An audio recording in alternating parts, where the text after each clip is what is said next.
Welcome to Blue Star High Secondary School, Class 8, Subject English, Topic The Selfish Gaint. The Selfish Gaint by Oscar Wilde. The Oscar Wilde was born on 16th October 1854 in Dublin, Ireland. He was an Irish poet and playwright. He wrote stories like The Canterville Ghost, The Selfish Gaint, The Remarkable Rocket, The Portrait of Mr. W.H., etc. Movies, Wild, The Picture of Dorian Gray, An Ideal Husband, etc. He died on 13th November 1900 in Paris, France. Let's see the hard words presented in the poem Cornish Ogre, a giant in Cornwall, UK. Ogre, a giant who eats people, a very frightening person. Trespasses, those who enter somebody's land or property without his or her permission. Wander, roam.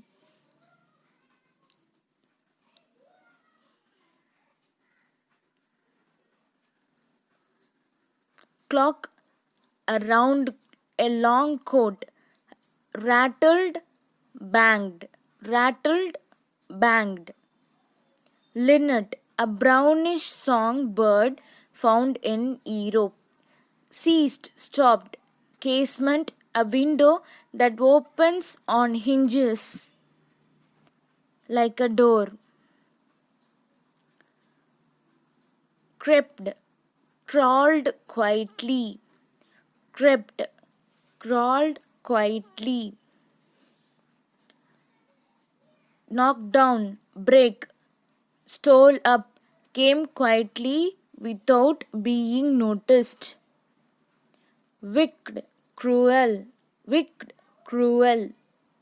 Merrily, only, marvelous, beautiful, blossoms, flowers. Longed, waited, feeble, weak, nay, no. Who art thou? Who are you? A. Wonder or surprise, paradise, heaven. The selfish gaint. Once upon a time, there was a beautiful garden.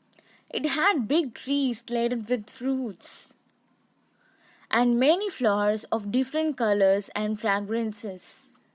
And see these flowers? It is so beauty, no?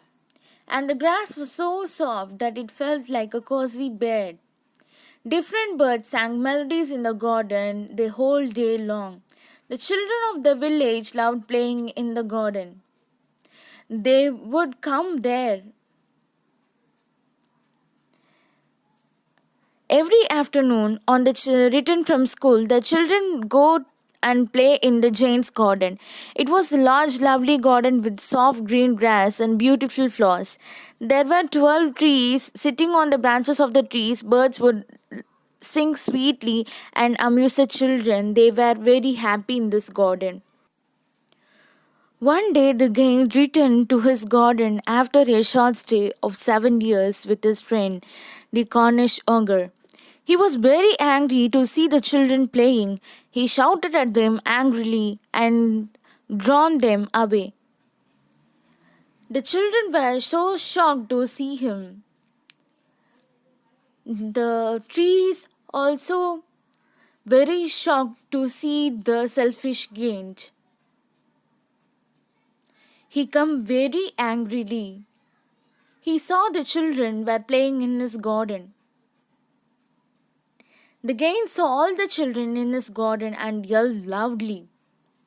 The giant saw all the children, and the children also saw them.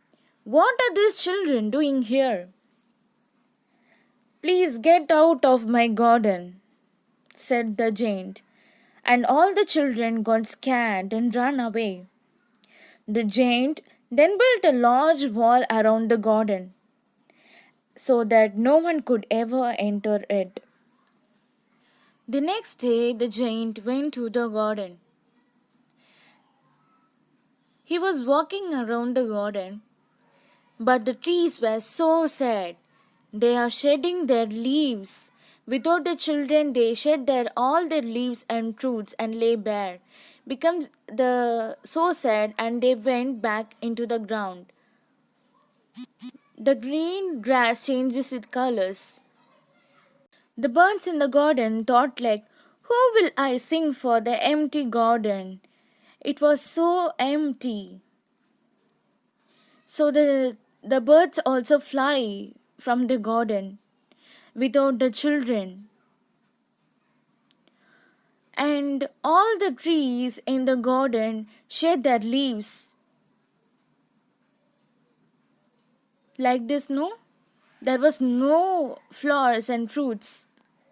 Winters came in the giant's garden.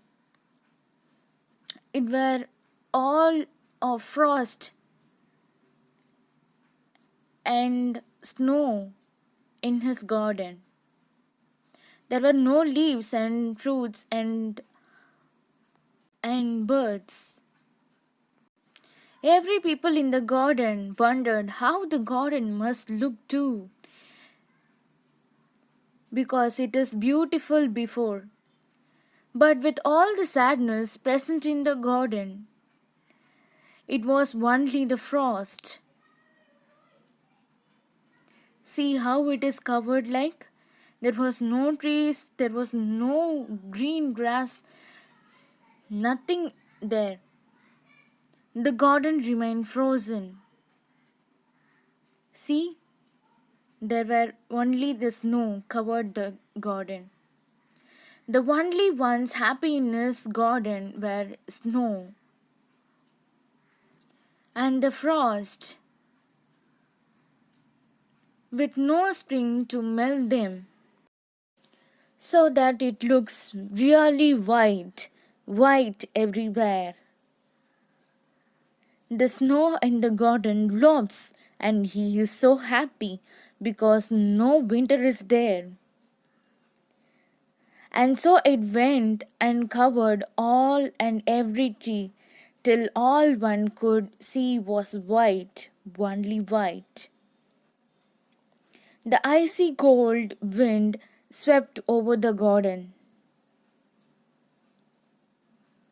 And see, it knocked the chimney pots of the castle. It knocked the chimney pot, and my friends, let's invite the hail over. The snow and the frost invited the hail to come and visit the giant's garden and claim this garden forever. All four of them got together and caused havoc. See this, there were no green trees and covered the castle with full of frost. Hail and wind attacked the castle roof every day. Once, while the giant was lying in his bed, he heard the lovely music of Linnet. Then the hail stopped its dancing and the north wind ceased its roaring. He shouted in joy that the spring arrived at last. He heard the music come in trend from his bedroom window. He thought perhaps the king's musicians were passing the garden. And he saw out the window, and that was a small bird singing. And it was singing, sitting on the window ledge and singing. Has spring finally arrived? Oh, how beauty it was! He looked beyond the garden that was full of flowers. The icy wind had stopped blowing. Hail couldn't be seen anywhere. So the giant was very happy. Instead, he saw the most beautiful sight. The children were playing in the garden. But how it is possible? The children have broken into the garden. Some children had found a hole in the wall and had entered the garden from there. They were on every tree. Every tree was happy. The trees were so happy, and the green grass was smiling gleefully. Even the birds were chirping new happy tunes. What I did was terrible, said the giant. I should have never blocked the children out of the garden. And he broke the wall down for the children. They loved the giant very much. The garden is your playground forever, said the giant. The children were so happy and hugged the giant in happy mood.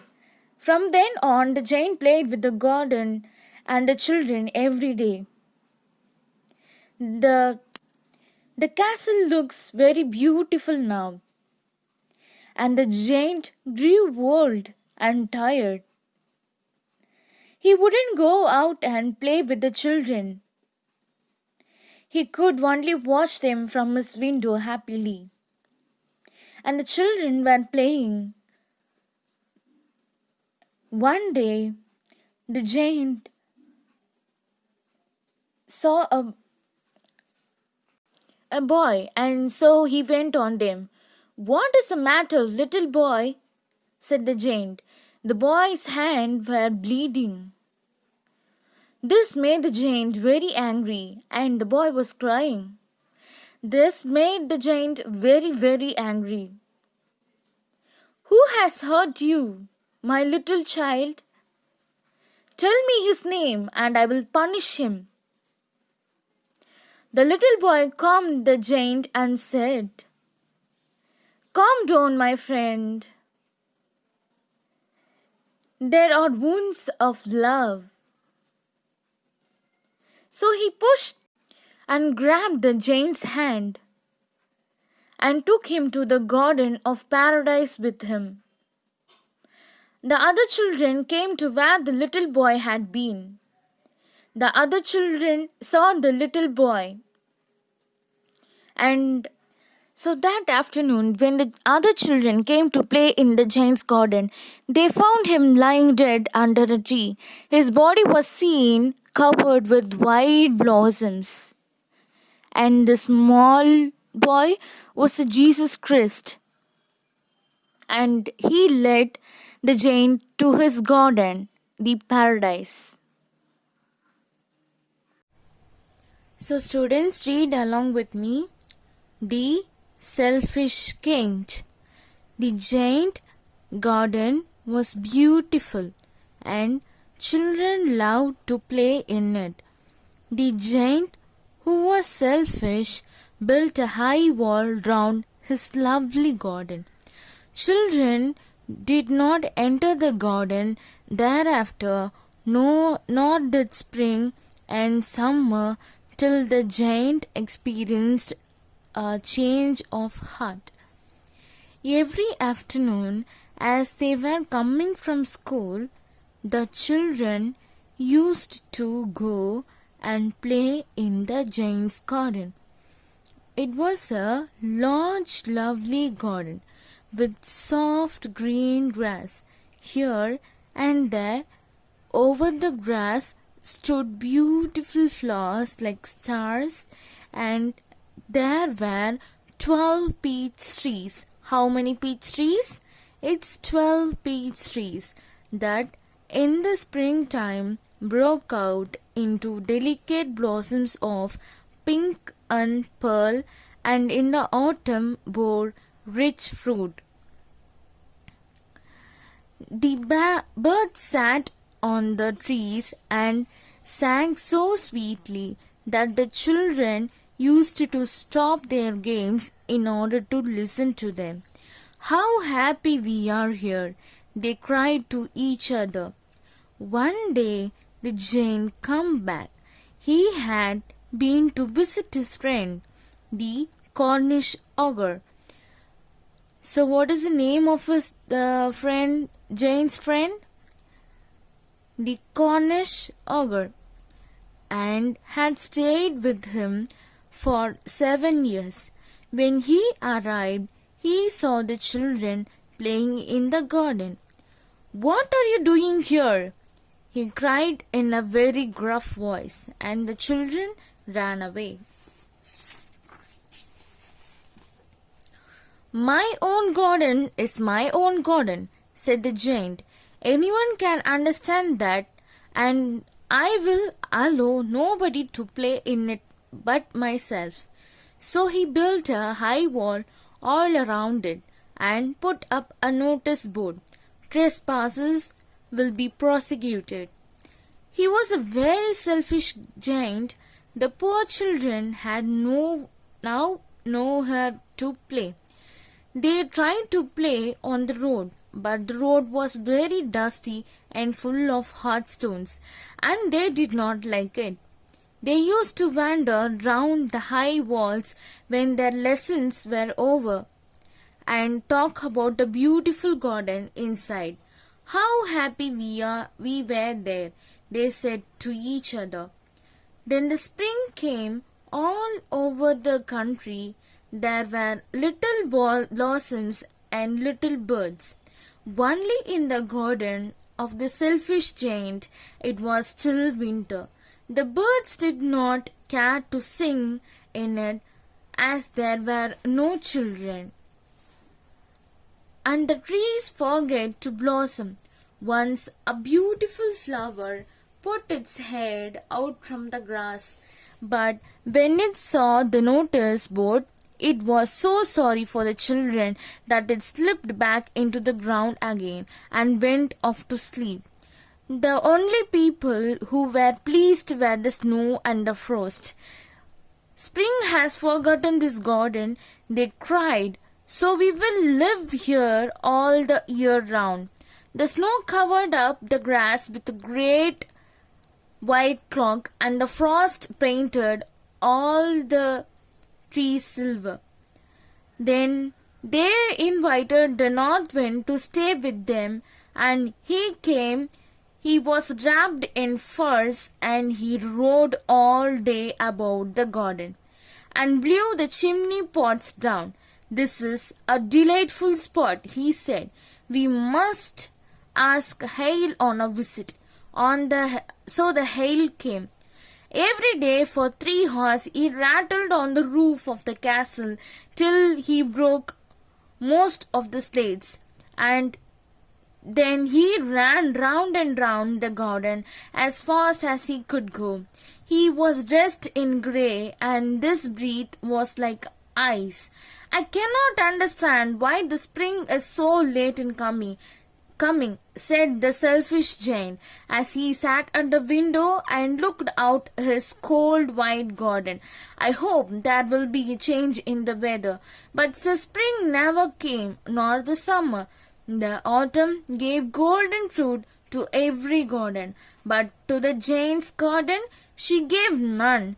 "He is too selfish," she said. So it was always winter there, and the north wind and the hail and the frost and the snow danced about through the trees. One morning the giant was lying awake in bed when he heard some lovely music. It sounded so sweet to his ears that he thought it must be the king's musicians passing by. It was really only a little linnet singing outside his window, but it was so long since he heard a bird singing in his garden that it seemed to him to be the most beautiful music in the world. Then the hail stopped dancing over his head, and the north wind ceased roaring, and a delicious perfume came to him through the open casement. "I believe the spring has come at last," said the giant, and he jumped out of bed and looked out.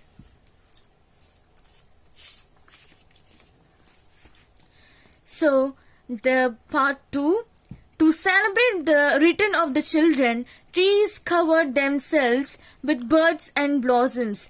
The giant was delighted to see his friends back, especially a little boy whom he loved dearly. Little boy soon disappeared, only to return much later. He saw a most wonderful sight. Through a little hole in the wall, the children had crept in, and they were sitting in the branches of the trees. In every tree that he could see there was a little child, and the trees were so glad to have the children back again that they had covered themselves with the blossoms and were waving their arms gently above the children's heads. The birds were flying about and twittering with delight, and the flowers were looking up through the green grass and laughing. It was a lovely scene. Only in one corner it was still winter. It was the farthest corner of the garden. And in it was standing a little boy. He was so small that he could not reach up to the branches of the tree, and he was wandering all rounded, crying bitterly. The poor tree was still covered with frost and snow, and the north wind was blowing and roaring about it. "Climb up, little boy," said the tree, and it bent its branches down as low as it could, but the boy was too tiny. And the giant's heart melted as he looked out. "How selfish I have been," he said. "Now I know why the spring would not come here. I will put that poor little boy on the top of the tree, and then I will knock down the wall, and my garden shall be the children's playground for ever and ever." He was really very sorry for what he had done. So he crept downstairs and opened the front door quite softly and went out into the garden. But when the children saw him, they were so frightened that they all ran away, and the garden became winter again. Only the little boy did not run, for his eyes were so full of tears and that he did not see the giants coming.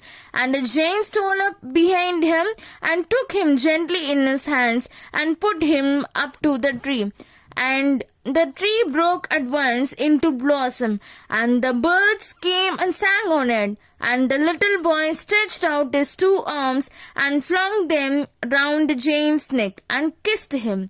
And the other children, when they saw that the giant was not wicked any longer, came running